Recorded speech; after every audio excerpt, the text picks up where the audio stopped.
नमस्कार मित्रों, आज आपका फिर से स्वागत है आपके अपने YouTube चैनल भगवान गुरु पर। बच्चों, हम राजस्थान के कला व संस्कृति के अंतर्गत राजस्थान के प्रमुख दुर्गों पर विचार कर रहे थे। प्रमुख दुर्गों के विषय में काफ़ी सारी जानकारी हम जुटा रहे थे।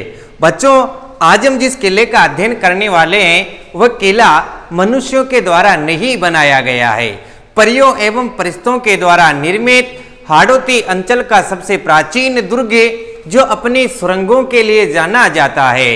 हम कह सकते हैं राजस्थान का जादुई किला, राजस्थान का तिलस्मी किला, जिसके इतिहास से राजस्थान के इतिहास में स्वर्णिम अक्षरों से जिसे लिखा गया है। बच्चों, ये से राजा यहाँ पर हुए जो मिट्टी के किले पर ही शहीद हो गए, इसी दुर्ग को पढ़ते हैं। इसका नाम है तारागढ़। बच्चों, दूर से तारे के समान दिखाई देने के कारण, दूर से तारे के समान दिखाई देने के कारण क्या कहलाया? तारागढ़ कहलाया। बच्चों, एक तारागढ़ का दुर्ग मैंने आपको अजमेर में भी पढ़ाया था। वहां पर भी हम लोगों ने काफी चर्चाएं की थी कि पृथ्वीराज सिसोदिया की पत्नी तारा के नाम पर उसी अजय मेरु दुर्ग का नाम क्या कर दिया था? तारागढ़ कर दिया था। लेकिन बच्चों, बूंदी का तारागढ़ की विशेषता क्या है कि दूर से तारे के समान दिखाई देने के कारण इसे क्या कहा गया है? तारागढ़। तो आइए बच्चों, करते हैं फिर से आप और हम मिलकर के तारागढ़ की नई शुरुआत। सबसे पहले बच्चों, कोई भी किला अगर हम पढ़ते हैं तो हम देखते हैं श्रेणी कि तारागढ़ की जो श्रेणी होगी ये कौन सी कैटेगरी में बन रखा है। तो बच्चों, ध्यान रखना है कि तारागढ़ जो दुर्ग है ये गिरि दुर्ग है। कैसा दुर्ग है? गिरि दुर्ग।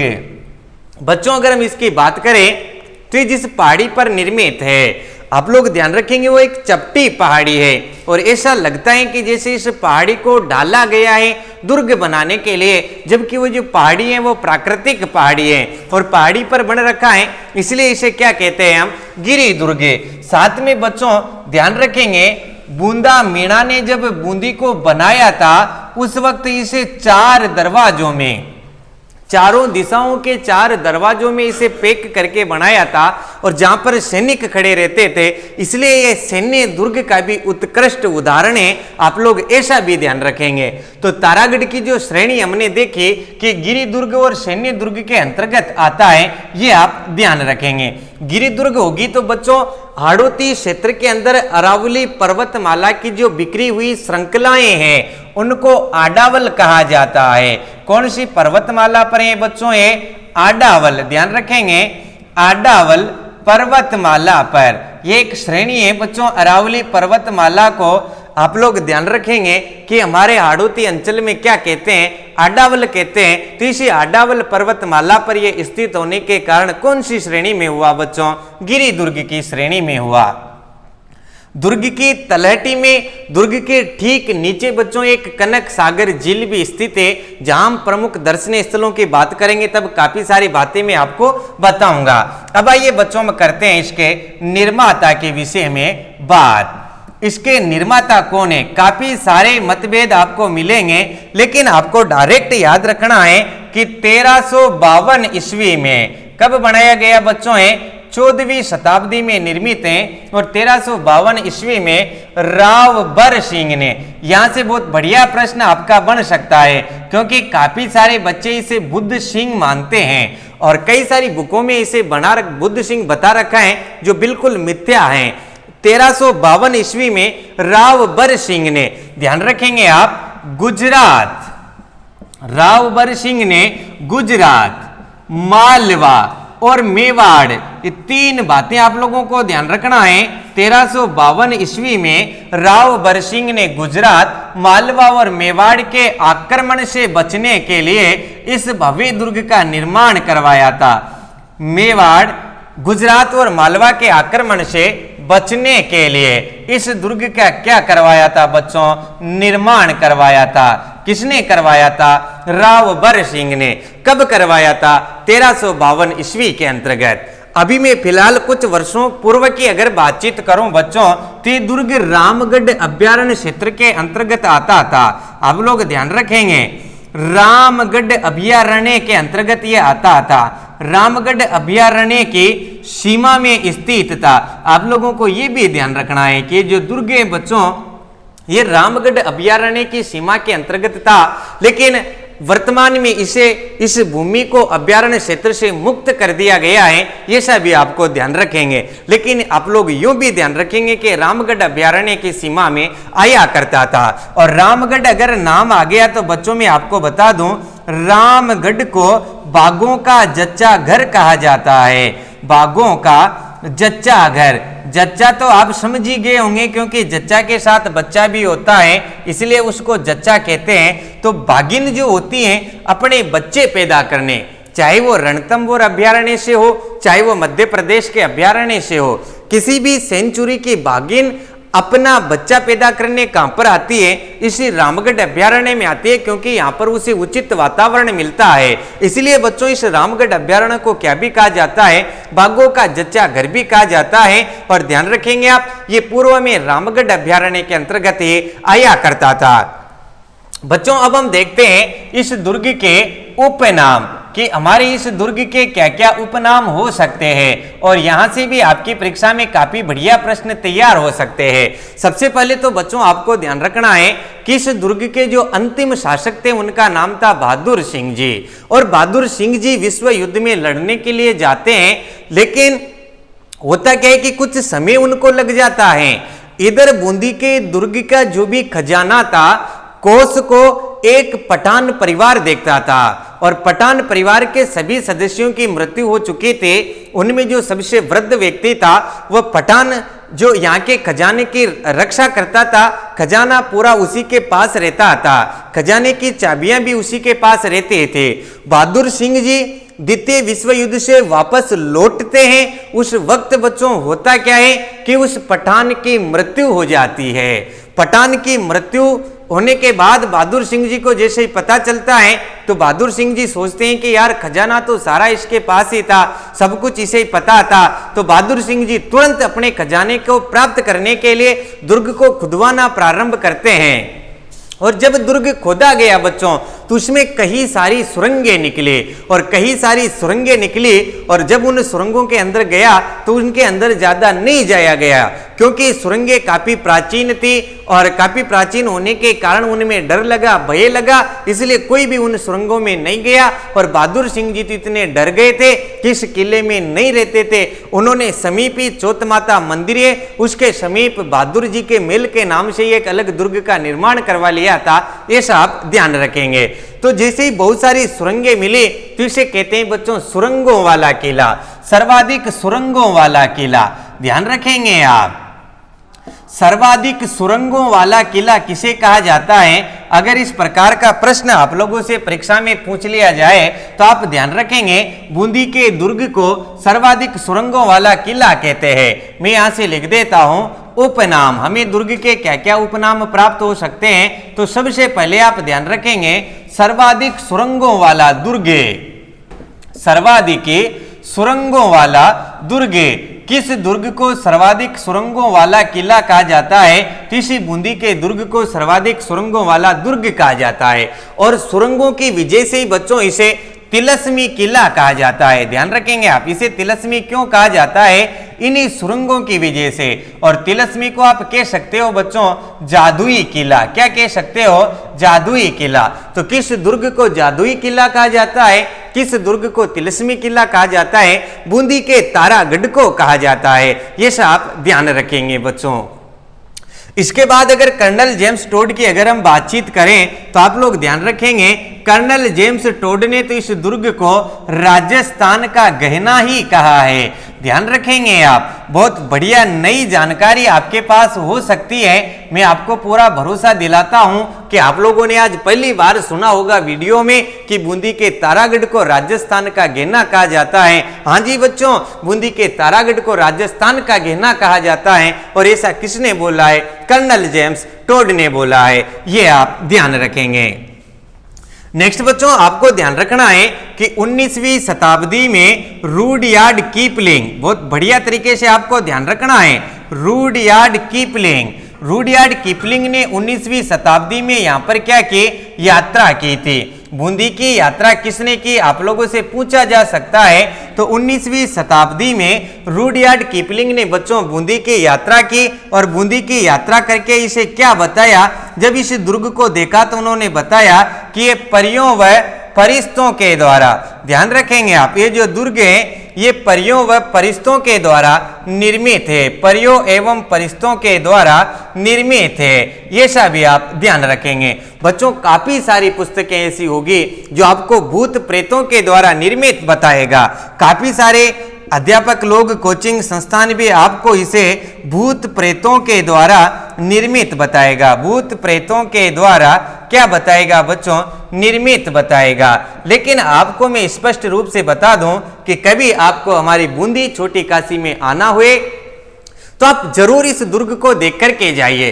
जब आप दुर्ग को देखने के लिए जाएंगे तो दुर्ग के बाहर ही बच्चों एक शिलालेख लग रखा है जिसे पर्यटन विभाग ने लगाया है और पर्यटन विभाग के द्वारा, आरटीडीसी के द्वारा, राजस्थान पर्यटन विभाग के द्वारा इस पर लिखा रखा है कि यह दुर्ग परियों एवं फरिश्तों के द्वारा निर्मित है और नीचे लिख रखा है रुडयार्ड किपलिंग। रुडयार्ड किपलिंग 19वीं शताब्दी में यात्रा करते हैं, इस दुर्ग को देखते हैं और देखकर जब इस दुर्ग को इनको ऐसा लगा कि यार इसे मानव नहीं बना सकते, तब उन्होंने कहा कि ये परियों एवं फरिश्तों के द्वारा निर्मित है। आप लोग ऐसा ध्यान रखेंगे, परियों एवं फरिश्तों की करामात, रुडयार्ड किपलिंग ने परियों एवं फरिश्तों की करामात कहा है मेहरानगढ़ दुर्ग जोधपुर को, जबकि परियों एवं फरिश्तों के द्वारा निर्मित बताया है तारागढ़ बूंदी को। ध्यान रखेंगे, दूर से तारे के समान दिखाई देने के कारण तारागढ़ कहलाता है। एक बार आप इसका स्क्रीनशॉट ले लें, फिर हम जरा आगे बढ़ते हैं और शायद आप लोगों ने ले लिया होगा। अब बच्चों हम बातचीत करते हैं, यहाँ के शासक थे बुद्ध सिंह। आप लोग अच्छे से ध्यान रखेंगे, यहाँ के शासक कौन थे, बुद्ध सिंह। और बुद्ध सिंह के समय यहाँ पर फर्रुखसियर जो मुगल बादशाह थे, फर्रुखसियर ऐसे मुगल बादशाह थे जिन्होंने अंग्रेजों को निःशुल्क व्यापार का अधिकार दे दिया था। उन्हीं फर्रुखसियर ने बूंदी पर क्या कर दिया बच्चों, आक्रमण कर दिया। और जब बूंदी पर आक्रमण किया उस वक्त यहाँ के शासक कौन थे, बुद्ध सिंह थे। तो आप लोग ध्यान रखेंगे, बुद्ध सिंह के समय फर्रुखसियर ने दुर्ग पर आक्रमण कर दिया एवं इसे जीत करके इसका नाम ही फर्रुखाबाद कर दिया। बहुत बढ़िया नॉलेज की बात है। निम्न में से किस दुर्ग को या किस जिले को या किस स्थान को फर्रुखाबाद कहा जाता है, तो आप लोग ध्यान रखेंगे बूंदी को फर्रुखाबाद भी कहा जाता है। बुद्ध सिंह के समय, आप लोगों को यह बात ध्यान रखनी है, किसके समय, बुद्ध सिंह के समय। और बुद्ध सिंह के समय बच्चों आक्रमण किसने किया, यह आप लोगों को अच्छे से ध्यान रखना है, फर्रुखसियर। आक्रमणकर्ता का नाम क्या है, फर्रुखसियर। और इस फर्रुखसियर ने दुर्ग पर आक्रमण करके इसका नाम ही क्या कर दिया बच्चों, इसका नाम कर दिया फर्रुखाबाद। तो अब बूंदी को क्या कहने लगे, फर्रुखाबाद। मैं आपको पुनः याद दिलाता हूं, मैंने आमेर में आपको मोमिनाबाद बताया है, चित्तौड़ के अंदर मैंने आपको खिजराबाद बताया है, गागरोन के किले में मैंने आपको मुस्तफाबाद बताया है। ठीक वैसे ही मैं आपको आज बता रहा हूं कि बुद्ध सिंह के समय फर्रुखसियर ने बूंदी पर आक्रमण किया एवं इसे जीत करके इसका नाम क्या कर दिया, फर्रुखाबाद कर दिया। बच्चों आप ध्यान रखेंगे, इस बुद्ध सिंह की पत्नी थी जिसका नाम था अमर कंवरी। क्या नाम था, अमर कंवरी। और ये अमर कंवरी जो थी, ये अमर कंवरी बच्चों सवाई जयसिंह की सौतेली बहन थी। ध्यान रखेंगे आप, अमर कंवरी जो थी वो कौन थे, सवाई जय सिंह की सौतेली बहन, सगी बहन नहीं थी। सवाई जय सिंह की कैसी बहन थी बच्चों, सौतेली बहन थी। तो आप लोगों को पता होना चाहिए अब कि जय सिंह जी के क्या लगेंगे, बुद्ध सिंह जी। जय सिंह जी के बुद्ध सिंह जी लगेंगे बच्चों क्या, बहनों है, क्योंकि ये इनकी सौतेली बहन थी कौन, अमर कंवरी। बुद्ध सिंह और अमर कंवरी के विवाह के कई वर्ष उपरांत भी इन्हें कोई संतान नहीं होती है। ध्यान रखेंगे आप, अमर कंवरी और बुद्ध सिंह का विवाह हो जाता है, लेकिन विवाह के कई वर्ष उपरांत भी इन्हें कोई संतान नहीं होती है। तो करवर के एक राजा थे बच्चों जिनका नाम था करवर के सालिम सिंह। ध्यान रखेंगे आप, करवर के, और नाम क्या है उनका, सालिम सिंह। ये करवर के जो सालिम सिंह थे बच्चों, इन सालिम सिंह क्या करते, बुद्ध सिंह जी की सेवा में लगे रहते। करवर के सालिम सिंह बुद्ध सिंह जी की सेवा में लगे रहते और सालिम सिंह का एक पुत्र था जिसका नाम था बच्चों दलेल सिंह। क्या नाम था? दलेल सिंह। तो आप लोग ध्यान रखेंगे कि इनके कोई उत्तराधिकारी नहीं था, बुद्ध सिंह और अमर कंवरी के कोई उत्तराधिकारी नहीं था और ये वृद्ध भी हो चुके थे। ऐसी स्थिति में ये सालिम सिंह इनकी सेवा किया करता था। तीनों ने सालिम सिंह के पुत्र दलेल सिंह को बूंदी का क्या बना दिया? शासक बना दिया। बूंदी का क्या बना दिया बच्चों? शासक बना दिया। इधर ये जो दलेल सिंह है, इस दलेल सिंह का जो विवाह होता है वो होता है कृष्ण कंवर के साथ। बहुत बढ़िया नॉलेज में आपको दे रहा हूं, अच्छे से समझना, पुण्य में समझा दूंगा। इस दलेल सिंह का विवाह किसके साथ होता है? कृष्ण कंवर के साथ। और ये कृष्ण कंवर किसकी पुत्री थे? सवाई जय सिंह की। अब बच्चों ध्यान रखेंगे कि दलेल सिंह सवाई जय सिंह का क्या लगा? जमाई लगा। जबकि आप लोगों को ध्यान रखना है बुद्ध सिंह क्या है? बहनों ही है और ये सौतेली बहन थी, जबकि ये खुद परमानेंट इन्हीं की पुत्री थी कृष्ण कंवर। और कृष्ण कंवर का विवाह किसके साथ कर दिया? दलेल सिंह के साथ। और दलेल सिंह को बूंदी का क्या बना दिया बच्चों? राजा बना दिया। इधर क्या होता है कि बुद्ध सिंह और अमर कंवरी के वृद्धावस्था में ये वृद्ध हो गए थे। वृद्धावस्था में भगवान की कृपा हो जाती है और ये गर्भ से रह जाती है। और अमर कंवरी के वृद्धावस्था में दो पुत्र होते हैं। एक का नाम तो था बच्चों उम्मेद सिंह। ध्यान रखेंगे आप, ये बुद्ध सिंह के दो पुत्र हुए वृद्धावस्था में। एक का नाम तो था उम्मेद सिंह और एक का नाम था बच्चों दीप सिंह। ध्यान रखेंगे आप, उम्मेद सिंह और एक का नाम क्या था? दीप सिंह। उम्मेद सिंह और दीप सिंह जैसे ही पैदा हुए तो अमर कंवरी ने क्या किया? ऑब्जेक्शन उठाया। किसके खिलाफ? सवाई जय सिंह के खिलाफ। जय सिंह जी से कहा कि देखो भैया जी, अब हमारे भी छोर छोरी है गए हैं और उम्मेद सिंह जी को क्या करना है? आपको यहाँ का राजा, यहाँ का शासक बनाना है। अब बूंदी का शासक कौन होगा? हमारा बेटा होगा। इधर बच्चों ये दलेल सिंह जो था ये उनका जवाई था और सवाई जय सिंह जी बूंदी के इस उत्तराधिकारी के अंदर हस्तक्षेप करते हैं, जिससे अमर कंवरी नाराज हो जाती है। दलेल सिंह को ही राजा बना रहने देते हैं, उम्मेद सिंह को राजा नहीं बनाते हैं। ऐसी स्थिति में उम्मेद सिंह जी की जो माती अमर कंवरी ये नाराज हो गई और अमर कंवरी ने बच्चों 1731 ईस्वी में, ध्यान रखेंगे आप, 1731 ईस्वी के अंदर क्या करती हैं? एक मराठों के राखी भेजती है। आप लोगों से बहुत बढ़िया नॉलेज की बात मैं कर रहा हूं। मराठों के क्या भेजी बच्चों? इसने राखी भेजी। ध्यान रखेंगे आप, 1731 ईस्वी में मराठों के राखी भेजी और इन्होंने मराठों से कहा कि सवाई जय सिंह जी हमारे उत्तराधिकारी के अंदर हस्तक्षेप कर रहे हैं। हमारे ओरिजिनल पुत्रों को तो ये राजा नहीं बना रहे हैं और उनके जवाई को राजा बना रहे हैं। जो इन्होंने पहले गोद लिया था इनको राजा बना रहे हैं, जबकि राजा किसे बनना चाहिए? उम्मेद सिंह को बनना चाहिए। ऐसी स्थिति में सवाई जय सिंह जी के विरुद्ध ये क्या करती है? अमर कंवरी मराठों को आमंत्रित करती है। मराठों को राजस्थान में पहली बार किसने बुलाया?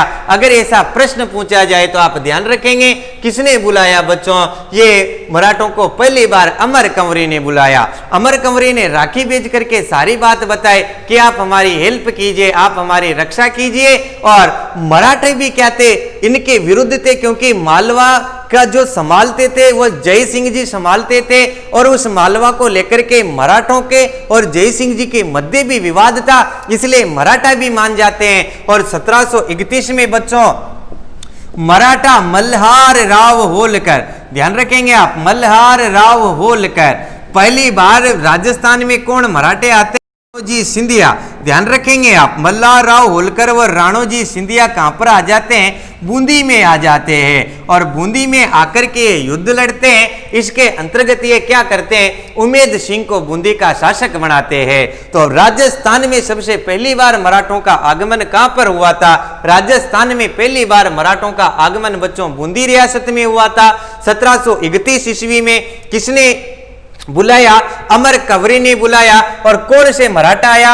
मल्हार राव होलकर और राणोजी सिंधिया। एक बार पुनः समझ लेंगे, बुद्ध सिंह के समय फर्रुखसिंह ने आक्रमण किया और आक्रमण करके बूंदी का नाम ही क्या कर दिया? फर्रुखाबाद। अमर कंवरी सवाई जयसिंह जी की सौतेली बहन थी, इनके कोई भी लड़का और लड़की नहीं थी। ऐसी स्थिति में ये जो सालिम सिंह जी थे करवर के, ये बुद्ध सिंह जी की सेवा किया करते थे और जय सिंह जी के कहने पर इन सालिम सिंह जी के पुत्र दलेल सिंह जी को बूंदी का शासक बना देते हैं। वृद्धावस्था में इनके पुत्र उत्पन्न होते हैं, उमेद सिंह और दीप सिंह, और इनके उत्तराधिकारी के बीच इनके उत्तराधिकारी के मामले के अंदर युद्ध हो जाता है, मतभेद हो जाता है। उसी के विरुद्ध अमर कंवरी मराठों को राखी भेज करके रक्षा की मांग करती है।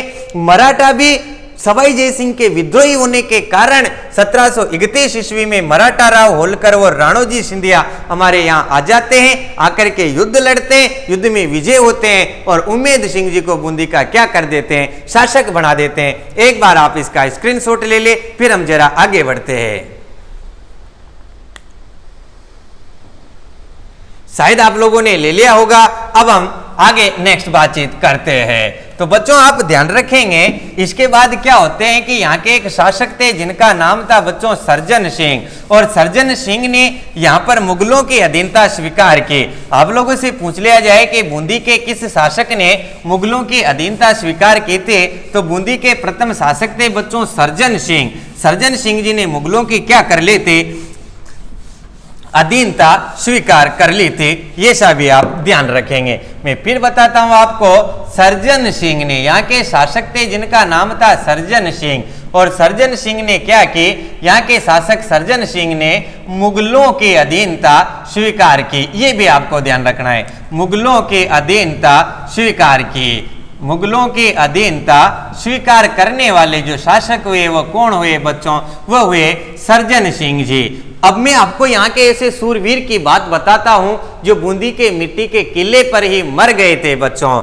मेवाड़ का एक शासक था जिनका नाम था क्षेत्र सिंह, मेवाड़ के क्षेत्र सिंह। ध्यान रखेंगे, यहां से बहुत बारीकी के प्रश्न पूछे जा सकते हैं। और ये मेवाड़ के क्षेत्र सिंह जो थे बच्चों, ये बूंदी विजय पर, कहां पर, बूंदी विजय पर मारे जाते हैं। बूंदी विजय पर, बूंदी विजय पर बच्चों ये क्या हो जाते हैं, इनकी मृत्यु हो जाती है। जैसे ही मेवाड़ के क्षेत्र सिंह बूंदी विजय के लिए आते हैं और उनकी यहाँ पर मृत्यु हो जाती है, तो मेवाड़ के एक व्यक्ति है लाखा, महाराणा लाखा। ध्यान रखेंगे, मेवाड़ के एक व्यक्ति है महाराणा लाखा, और महाराणा लाखा क्या करते हैं, बूंदी के विजय की प्रतिज्ञा करते हैं। क्षेत्र सिंह की जो प्रतिज्ञा अधूरी रह गई थी, क्षेत्र सिंह जो बूंदी को जीतने के लिए आया था और मर गया था बच्चों, उन्हीं को पूरा करने के लिए महाराणा लाखा ने प्रतिज्ञा कर ली कि मैं बूंदी को जीत करके रहूंगा। काफी प्रयास किए लेकिन बूंदी को नहीं जीत पाए, तो इन्होंने बूंदी का, मेवाड़ के अंदर ही बूंदी का एक मिट्टी का किला बनाया, और इस मिट्टी का किला बना करके इसको ढाने वाले थे तभी यहाँ के शासक थे, यहाँ के एक व्यक्ति थे जो मेवाड़ की सेना में सम्मिलित थे जिनका नाम था कुंभा हाडा। तो इस कुंभा हाडा ने क्या किया बच्चों, जैसे ही उस दुर्ग पर अपना पैर रखने लगे तो इन्होंने क्या किया है, लाखा के पैर को पकड़ लिया और पकड़ करके ऊपर उठा दिया कि आप ऐसे हमारे किले को नहीं ढा सकते, परास्त नहीं कर सकते। उनके बूंदी के हाडाओं का खून, बूंदी के शासकों का खून उनमें था बच्चों, और इन कुंभा हाडा ने मिट्टी के किले को भी नहीं जीतने दिया था महाराणा लाखा को, और शहीद हो गया था। तभी से कुंभा हाडा के नाम पर ही हमारे बूंदी में एक कुंभा स्टेडियम का निर्माण कर रखा है, और उसी कुंभा स्टेडियम के अंदर बूंदी कजली तीज के मेले का आयोजन किया जाता है। ये भी आप ध्यान रखेंगे। जरा आप लोग इसका भी थोड़ा स्क्रीनशॉट ले लें, फिर हम आगे बढ़ते हैं। इसके बाद बच्चों बातचीत करते हैं बूंदी के प्रमुख दर्शनीय स्थलों के विषय में, कि बूंदी के दुर्ग में हम क्या क्या देख सकते हैं। सबसे पहले मैं बिना किसी दर्शनों के आपको डायरेक्ट एक बात बताता हूं कि दुर्ग के अंदर एक बच्चों जो है वो बन रखा है भीम बुर्ज। ध्यान रखेंगे आप, भीम बुर्ज, बूंदी के अंदर क्या बन रखा है, भीम बुर्ज। किस किले में केवल एक ही बुर्ज है, ध्यान रखेंगे, किस किले में केवल एक ही बुर्ज है, तो वह बूंदी का तारागढ़ है जिसमें एक ही बुर्ज है, उसका नाम क्या है बच्चों, भीम बुर्ज। इसी भीम बुर्ज की वजह से इसे तारागढ़ कहा जाता है। ये जो भीम बुर्ज है बच्चों, यह भीम बुर्ज तारे के समान दिखती है दूर से, यह तारे के समान दिखती है, आज भी यह तारे के समान दिखती है और भीम बुर्ज तारे के समान दिखती है, इसीलिए अतः इसे क्या कहा गया बच्चों, अतः इसे तारागढ़ कहा गया। ऐसा भी आप ध्यान रखेंगे। आप लोगों से पूछा जा सकता है कि कौन सी तारा के समान, कौन सी वस्तु तारा के समान दिखती है, तो इसमें भीम बुर्ज तारे के समान दिखती है। और इसी भीम बुर्ज के ऊपर बच्चों आज भी गर्भ गुंजन तोप रखी हुई है, गर्भ गुंजन तोप। देखो बच्चों, इन्होंने गर्भ को भी गुंजा दिया था, ध्यान रखेंगे, और गर्भ को भी गुंजाने के कारण इसका नाम क्या हो गया, गर्भ गुंजन तोप। इसकी गर्जना इतनी भयंकर थी कि तोपची पलिता लगाने के बाद क्या करते हैं, पानी में कूद गए थे इनकी आवाज से बचने के लिए। तोप चलाने के लिए जो अग्नि जलाई जाती है उसको क्या कहा जाता है, पलिता। पलिता किसे कहते हैं, तोप चलाने के लिए जलाई गई अग्नि। तोप चलाने के लिए, तोप चलाने के लिए जो अग्नि जलाई जाती है बच्चों, तोप चलाने के लिए जलाई जाने वाली अग्नि क्या कहलाती है, पलिता। तो ये पलिता लगा करके तोपची कहां कूद गए थे, पानी में कूद गए थे। बच्चों दुर्ग में आपको मिलेगा रंग विलास महल, ध्यान रखेंगे आप, आपसे पूछ लिया जाए कि रंग विलास महल कहां पर है, जरा हम इधर लिखते हैं ताकि सारे दर्शनीय स्थल एक साथ आप लोग ले सके, इसे आप लोग ले लेंगे। अब हम बातचीत कर रहे हैं रंग विलास महल के। अच्छे से आपको ध्यान रखना है, रंग विलास महल के विषय में भी काफी सारे लोग गलत जानकारियां देते हैं। रंग विलास महल, ये रंग विलास महल यहां पहले से ही बन रखा था बच्चों, ध्यान रखेंगे आप, रंग विलास महल। और इसी रंग विलास महल के अंदर क्या करते हैं कि चित्रों का निर्माण जो करते हैं वह करते हैं उमेद सिंह। और इसी रंग विलास महल को आजकल क्या कहा जा रहा है, चित्रशाला कहा जा रहा है। और इसका निर्माण किसने करवाया था, उमेद सिंह ने। यहां पर आपको राधे कृष्ण और सीता राम के काफी सारे चित्र यहाँ पर सजीव रूप से देखने को मिलेंगे। 12 मासे का भी चित्रांकन आपको यहाँ पर देखने को मिलेगा। इसी चित्रशाला को बच्चों ध्यान रखेंगे, भित्ति चित्रों का स्वर्ग कहा जाता है। भित्ति चित्रों का स्वर्ग, ध्यान रखेंगे आप, भित्ति चित्रों का स्वर्ग किसे कहा जाता है, बूंदी चित्रशाला को। जबकि आपको पता होगा कि राजस्थान में पहली बार भित्ति चित्रों का जो प्रयोग किया गया था वह देवा की छतरी झुंझुनू के अंदर किया गया था। क्षेत्र के विषय में पूछे तो भित्ति चित्रों में प्रसिद्ध क्षेत्र है शेखावाटी क्षेत्र, जबकि भित्ति चित्रों का स्वर्ग कहा जाता है हमारी बूंदी के चित्रशाला को, जिसका निर्माण किसने करवाया, उमेद सिंह ने। उमेद सिंह जी ने ही अपने शिकार करने के लिए शिकार बुर्ज का निर्माण करवाया था, ध्यान रखेंगे। बूंदी में शिकार बुर्ज का निर्माण भी उमेद सिंह जी ने करवाया था, क्योंकि यहाँ पर एक शंभू सागर तालाब है, ध्यान रखेंगे आप। इसी शंभू सागर तालाब में जीव जानवर क्या किया करते, पानी पीने के लिए आया करते, और यहाँ पर इन्होंने क्या कर दिया, एक शिकार बुर्ज का निर्माण कर दिया था, ऐसा भी आप ध्यान रखेंगे। नेक्स्ट बच्चों आता है रतन दरी दौलत खाना। रतन दरी दौलत खाना, और ये रतन दरी दौलत खाना क्या है, इस रतन दरी दौलत खाना में बच्चों यहाँ के शासकों का क्या होता था, राज तिलक। आपसे पूछ लिया जाए कि बूंदी के शासकों का राज तिलक कहां पर किया जाता, रतन दरी दौलत खाना में। और बूंदी के सबसे अल्प वय शासक थे राम सिंह जी, जिनको यहाँ पर शपथ दिलाई थी बच्चों कर्नल जेम्स टोड के द्वारा, और किस के अंदर, रतन दरी दौलत खाना के अंदर ही दिलाए गए थे। ये सभी बच्चों आप ध्यान रखेंगे। बच्चों ध्यान रखना है, इसी किले का एक स्थान है जिसको हम कहते हैं रानी जी की बावड़ी। क्या कहते हैं, रानी जी की बावड़ी। बच्चों रानी जी की बाव जो आपको 100 रुपए के नोट पर देखने को मिलती है वो गुजरात की है, जबकि ये रानी जी की बावड़ी कहां पर है, बूंदी की है। बूंदी को बावड़ियों का शहर भी कहा जाता है। राजस्थान में सबसे ज्यादा बावड़ियां आपको कहां पर मिलेगी, ये बूंदी में ही देखने को मिलेगी। और 1699 ईस्वी में अनिरुद्ध सिंह की पत्नी नाथावती ने। ध्यान रखेंगे आप, अनिरुद्ध सिंह की पत्नी, और पत्नी का नाम क्या है बच्चों? नाथावती। ये अनिरुद्ध सिंह की पत्नी नाथावती ने इसका क्या करवाया? निर्माण करवाया। बच्चों दुर्ग की तलहटी में नागर सागर कुंड भी बन रखे हैं। ध्यान रखेंगे आप, नागर सागर कुंड भी आपको कहां पर देखने को मिलेंगे? तो नागर सागर कुंड भी बच्चों आपको यहीं पर देखने को मिलेंगे। बच्चों फूल महल, आपसे पूछ लिया जाए कि फूल महल कहां पर है, तो आपको फूल महल भी यहां पर देखने को मिलेगा। और दूधा जी के द्वारा निर्मित दूध महल भी आपको कहां पर मिलेगा? इसे दूधा महल कहते हैं, लेकिन कालांतर में इसका नाम क्या हो गया? दूध महल हो गया। दूध महल भी आपको यहां पर देखने को मिलेगा। दुर्ग की तलहटी में बच्चों ध्यान रखेंगे नवल सागर झील है। कौन सी झील है? नवल सागर झील। और इसी नवल सागर झील के किनारे बच्चों राजस्थान का एकमात्र गज लक्ष्मी मंदिर बन रखा है। गज लक्ष्मी मंदिर भी कहां पर बन रखा है? इसी दुर्ग की तलहटी में जो नवल सागर झील है उसके किनारे पर। बच्चों इसके थोड़ा आगे इसी ऐतिहासिक बात करें तो यहां पर आपको बूंदी में मिलेगी अनारकली की बावड़ी। कौन सी बावड़ी मिलेगी बच्चों? अनारकली की बावड़ी। और सबसे लास्ट में आपको ध्यान रखना है कि यहीं पर 84 कंबों की छतरी, समीप एक गांव था जिसका नाम था देवपुरा, वहां पर 84 कंबों की छतरी भी देखने को मिलेगी।